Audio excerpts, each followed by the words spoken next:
Then अगर आपको short term investment करनी है एंड लग्जरी में करनी है, देन उसके लिए भी आपके पास प्रॉपर प्लानिंग होनी चाहिए, प्रॉपर एग्जीक्यूशन होना चाहिए। Entry point and exit point. 1 CR कोई छोटा बजट नहीं है। एक हम ये भी नहीं कह सकते हैं कि हाई एंड बजट है, और ना हम उसे लो बजट बोल सकते।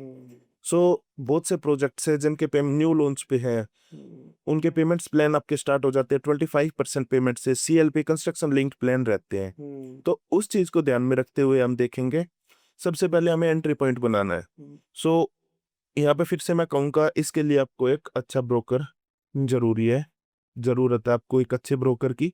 पहले ये देखेंगे हम आसपास कितने प्रोजेक्ट्स हैं जो न्यू लॉन्च पे हैं, फिर उनका कंपैरिजन करेंगे। फिर हम हिस्टोरिकल प्राइसेस देखेंगे पास्ट प्रोजेक्ट्स के। पास्ट प्रोजेक्ट्स के हिस्टोरिकल प्राइसेस देखने के बाद लोकेशन पे देखेंगे क्या डेवलप होना है, क्या अप्रिशिएशन है, क्या ग्रोथ पोटेंशियल है उस एरिया में। उन सब चीजों को देखते हुए फिर प्रोजेक्ट की एमिनिटीज देखेंगे, प्रोजेक्ट बिल्डर की प्रोफाइल देखेंगे, हम ये सारी चीजें नोटिस करेंगे।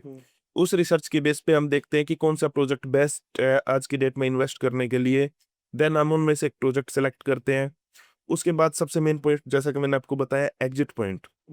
मैं बिल्कुल क्लियर डीपली नहीं बता पाऊंगा इस चीज को, तो मैं एक बायर्स को नॉलेज हो जाए उस चीज के हिसाब से बता रहा हूँ। सो एग्जिट पॉइंट में क्या होता है सर, हमें देखना पड़ता है एग्जिट पॉइंट हमें लेना है। हमने टारगेट ले लिया कि चलो भाई, हमने 50 लाख रुपए इन्वेस्ट किए, 1 CR इन्वेस्ट किए, हमारा 30 लाख रुपए का टारगेट है, 35 लाख रुपए का टारगेट है। इतना एप्रिसिएशन आने के बाद हमें उसे एग्जिट लेना है। पहली चीज तो ये हो गई। फिर उसके बाद भी हम देखेंगे 1 साल के बाद कौन से न्यू प्रोजेक्ट्स आपके न्यू लॉन्च पर है। उन प्रोजेक्ट्स को देखते हुए फिर से हम कंपैरिजन करेंगे। फिर देखेंगे अगर कोई प्रोजेक्ट, हम इस प्रोजेक्ट को भी कंपेयर करेंगे, अगर इस प्रोजेक्ट में हमारा जो एप्रिसिएशन है, हमें लगता है कि अगर हम 1 साल और होल्ड करते हैं तो हमें 20 लाख रुपए का और आएगा।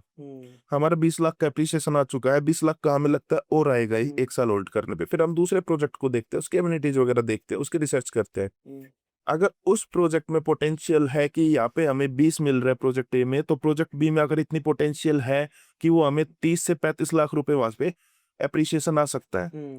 सो हम प्रोजेक्ट ए से अगर 5 लाख 7 लाख रुपए लॉस में भी एग्जिट होता है, तो हम वहां से लॉस में एग्जिट करते हैं, क्योंकि वहां पे हमें पता है हम यहाँ पे 5-7 का लॉस करके वहां पे 15-20 लाख रुपए का प्रॉफिट कमा सकते हैं। सो इसी बेस पे हमें एग्जिट लेना है। अगर हमें लगता है कि एग्जिट एंड यहाँ पे एग्जिट लेना सेफ है, तो ही हम एग्जिट लेंगे। अगर हमें लगता है इस प्रोजेक्ट में ज्यादा अप्रिशिएशन है, तो हम इस प्रोजेक्ट पर होल्ड करेंगे।